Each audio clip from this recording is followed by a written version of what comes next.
you. Deputy Healy-Rae. Thank you very much, Councillor. Taoiseach, with regard to the programme for government, could I just ask you about the government's commitment and its support for 2 and 3 teacher schools? Your present policy will mean that many of our small schools will close, and I'm asking you and the Minister to give a commitment here that our 2 and 3 teacher schools will be allowed to continue in the future, as you promised in the programme for government. And I'm sure that the Minister alongside you, he was at the same meeting as I was at last night, and I'm surprised that he's not biting your ear off, telling you what happened last night, because he gave great commitments to the people in South Kerry.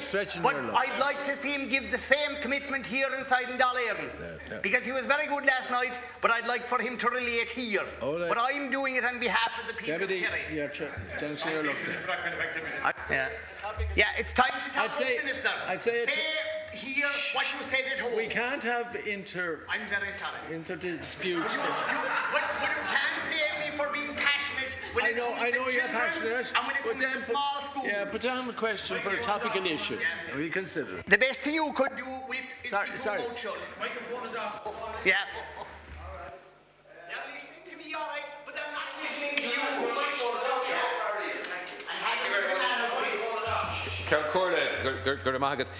The housing crisis is continuing unabated, as we all know in this House, and by what the Taoiseach has said to us in recent times, it's unlikely to be seriously tackled in the very near future. But the government has promised a landlord and tenant bill to address and consolidate the law in the area of private rented accommodation, and that's one of the areas which is exacerbating the difficulties at present.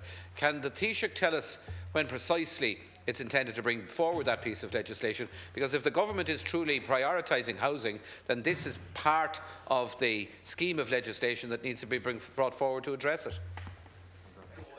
I can't tell you precisely when it will come, Deputy O'Farrell, but I can tell you that government continue, and not just to make this a priority in terms of housing, but to put money on the table to make it actually become a reality. You're well aware in your own area of the pressure on for the demand for housing, and it can't be dealt with until people start to build houses, and there are conditions and regulations that apply to that. Government have put money in place for social and affordable housing, and are encouraging the industry to build proper housing for people for whom there's a serious demand for this now. I'll come back to Deputy O'Farrell with dates in respect of the proposed legislation. Thank you. I must now deal with a postponed division relating to the Protection of Life in Pregnancy Amendment, Fatal Fetal Abnormalities Bill 2013. On Friday